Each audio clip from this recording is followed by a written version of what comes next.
ब्याहों के मौसम में कभी कभी ट्रैकिंग भी कर लेते हैं। अभी हम अपने स्थानीय चंदनपुर के सबसे ऊंची चोटी की ओर बढ़ रहे हैं और वहाँ से दिखाएंगे आपको नज़ारा पूरे इंजीनियरिंग कॉलेज का, पूरे दोराहाट का। और मैं हरपुरा जी का भी धन्यवाद देता हूँ जो साथ बने हुए हैं, आगे चलते रहेंगे।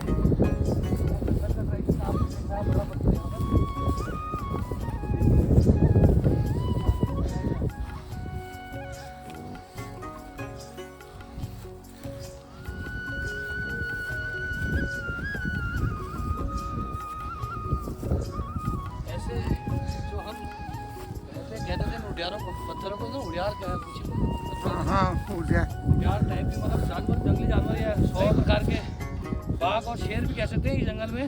बारिश से बचने के लिए हाँ, इस जंगल में तेंदुए भी रहते हैं। हम बचपन में गाय के गोला आते थे, बकरियां लेकर आते थे इस जंगल में चराने के लिए। तो कई बार मतलब दुनिया की पागल बकरा की थां खितोड़ दिए हैं, खुरबसा को खितोड़ दिए हैं। तो हमें अपने बचपन के दिन भी याद आ रहे हैं कि इस कावकोट आज यहाँ पुनी कावकोट पुनी और भेड़ है।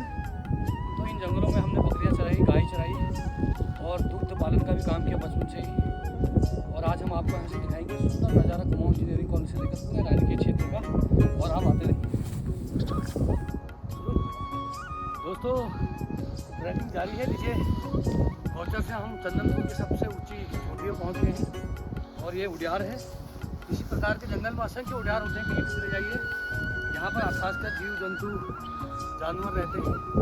और अब हम ट्रैकिंग पूरी करने वाले हैं। और आज इस वीडियो का उद्देश्य है कि हम दोराहाट को सांस्कृतिक, पौराणिक और ऐतिहासिक नगरी कहते हैं और अलग अलग एंगल से हमने इसकी वीडियोस देखी है। लेकिन आज मैं आपको अपने कैमरे से हरपुरा जी की मदद से दिखाऊंगा कि कैसा व्यू आता है। और ट्रैकिंग हमारी जारी है।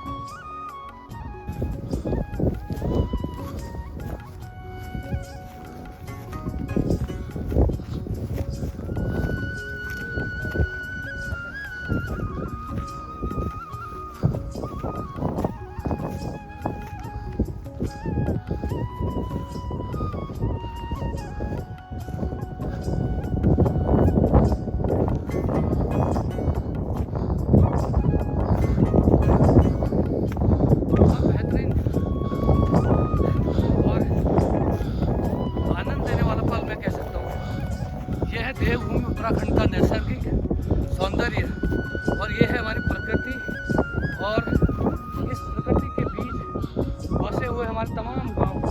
शुरुआत करूँगा हरपुरा जी से, कहूँगा कि जैसे चुप करके कैमरे से भौगोलिक पोखर, कैड़ाराव घाटी, छबिसा, मासर, तल्ली मिरई और ये यहाँ से बिड़ाखान कहते हैं। यहाँ से हमारा गाँव शुरू होता है, मल्ली मिरई। और ये जो पूरा दिख रहा है मल्ली मिरई, तल्ली वाकली, मल्ली वाकली, मायापुरी, भीमोगैर, सीनोखंड। और उसके बाद ये देखिए नीचे को हमारे साथी हरपुरा जी आते रहेंगे, जो कि पूरा मल्ली मिरई में ही आता है। और उसके पार दुर्गम क्षेत्र में है डाना मिरई। उसके बाद है मेरा गाँव घोरा। और वो सामने हमारी चाचरी है, हार चाचरी की थोड़ा झूम करके दिखाएंगे हरपुरा जी। कभी कभी इस चाचरी में भी जाते हैं। बचपन में तो हम गाय लेकर भी चाचरी जाते थे और कभी कभार हमारा गार्डन भी है, वहाँ भी जाते थे। लेकिन अब जिम्मेदारियाँ, सामाजिक सरोकार और भी कई समस्याओं के साथ जब आदमी जूझता है तो कभी समय नहीं मिलता है। और एक संदेश तो मैं ये देना चाहूँगा यहाँ से, इतनी खूबसूरत प्रकृति के बीच से, कि धरती पर सबने जन्म लिया है, जन्म एक बार मिलता है। हर कोई अपने जीवन को जीता है परिवार के लिए, अपने लिए। लेकिन कुछ क्षणिक लोग होते हैं जो जीते हैं प्रकृति के लिए, समाज के लिए। और मैं अपने मियाँ मिट्ठू वाले बोल नहीं बोलूँगा, लेकिन इतना ज़रूर कहूँगा कि मैं वो व्यक्ति हूँ जो समाज के लिए, अपने प्रकृति के लिए, अपनी देवभूमि के लिए भी जीता हूँ और परिवार के लिए भी जीता हूँ। हर जिम्मेदारियों का निर्वहन करता हूँ। लेकिन जीवन में समस्याएं, कठिनाइयाँ बहुत आती हैं, लेकिन हर रोज़ कोशिश करता हूँ कि अपनी देवभूमि के नैसर्गिक इस प्रकृति के प्रेम को, इस प्रकृति की देन को, इस प्रकृति के प्रेम को आप सबके बीच में लाऊं। और इसके बाद हम आपको अंत में दिखाएंगे कुमाऊं इंजीनियरिंग कॉलेज दोराहाट।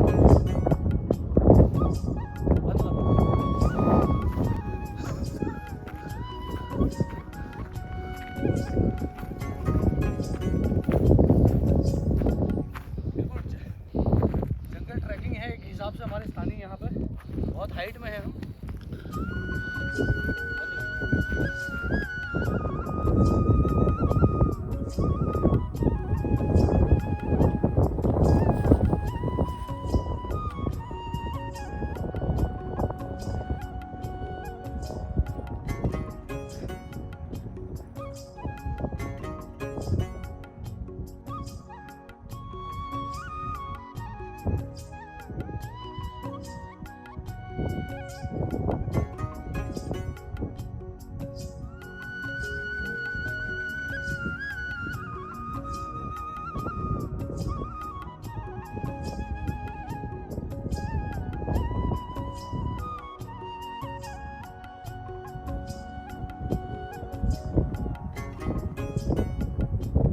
नमस्कार दोस्तों, पहला प्रणाम। मैं नारायण रावत उत्तराखंडी फिर एक नई कहानी के साथ आपसे जुड़ रहा हूँ।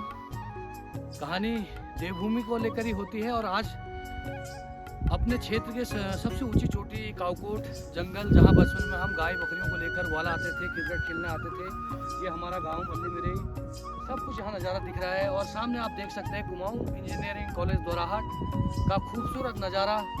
और ये इंजीनियरिंग कॉलेज का निर्माण करने में हमारे जो बुजुर्ग हैं उनका बहुत बड़ा योगदान है। और मेरा एक उद्देश्य था कि मैं आपको बड़े नज़दीक से दिखा सकूं एक व्यू पूरे दोराहाट का। मेरे पीछे आप देखेंगे इंजीनियरिंग कॉलेज दोराहाट, छतुल्ला और बशीरा, गुना, इधर आपके इस साइड को आप देख लीजिए। मैंने अपने गाँव के बारे में बताया। ऊपर चोटी में माँ दुनागिरी विराजमान है पूरे दोराहाट का। और इंजीनियरिंग कॉलेज का विरंगम दृश्य आपको देखने को लग रहा है। मैं यही कहना चाहता हूँ कि जो लोग पहाड़ में हैं वो पहाड़ में ही रहे और यही संसाधनों को पैदा करके हमें अपने पहाड़ को बचाना पड़ेगा। क्योंकि कोई जादू की छड़ी नहीं होती, न ही प्रत्यक्ष रूप से हम ये कह सकते हैं कि पहाड़ में पलायन रुक जाएगा। लेकिन पहाड़ में पलायन रोकने के लिए पहले हमें ही पहल करनी होगी। हम लोग स्वयं पहाड़ में रुके हैं, अल्प संसाधनों में संघर्ष करते हैं, लेकिन पहाड़ में ही अपनी आजीविका को खोजते हैं। और मेरा अपने साथियों से ये संदेश रहता है हमेशा कि पहाड़ में कुछ लोग तो रह सकते हैं, यहाँ पर ऐसा नहीं है कि हम अपने जीवन यापन नहीं कर सकते। हमारे बुजुर्गों ने यही रहकर गौ पालन, गाय पालन, भैंस पालन, दुग्ध से और तमाम छोटे छोटे संसाधनों से आजीविका को कमाकर अपने परिवार का भरण पोषण किया। और मुझे खुशी होती है कि जहाँ पर हम खड़े हैं, यहाँ से जो आप दृश्य देख रहे हैं, ये गाँव में पलायन बहुत कम है। कुछ लोग इंजीनियरिंग कॉलेज में हैं, कुछ लोग घरों में संसाधन के रूप में काम कर रहे हैं, कुछ पलायन कर चुके हैं। लेकिन ये यादें पहाड़ की हैं। और सोशल मीडिया के माध्यम से मैं अपने देश विदेश के, पूरे प्रदेश के क्षेत्र के लोगों को अपने चैनल के माध्यम से, सोशल प्लेटफॉर्म के माध्यम से हमेशा कुछ नया दिखाने की कोशिश करता हूँ। और आज मैंने सोचा कि क्यों ना थोड़ा ट्रैकिंग भी हो जाए जंगल में, और ट्रैकिंग के साथ साथ कुछ दृश्य भी आपको दिखाने को यहाँ पर हमने प्रयास किया है। और ये नज़ारा है दोराहाट का, गौचर का, देवभूमि उत्तराखंड का। और ऐसे ही हम लोग उत्तराखंड में रहते हैं, छोटे छोटे संसाधनों में खुश रहते हैं। और ये मानना है कि हम प्रयास करेंगे तो हमारा उत्तराखंड का पलायन रुकेगा, बेरोजगारी पर अंकुश लगेगा। कुछ ना कुछ प्रयास सबको करने होंगे। लेकिन मेरे ब्लॉग के माध्यम से, मेरे सोशल प्लेटफॉर्म के माध्यम से केवल ये संदेश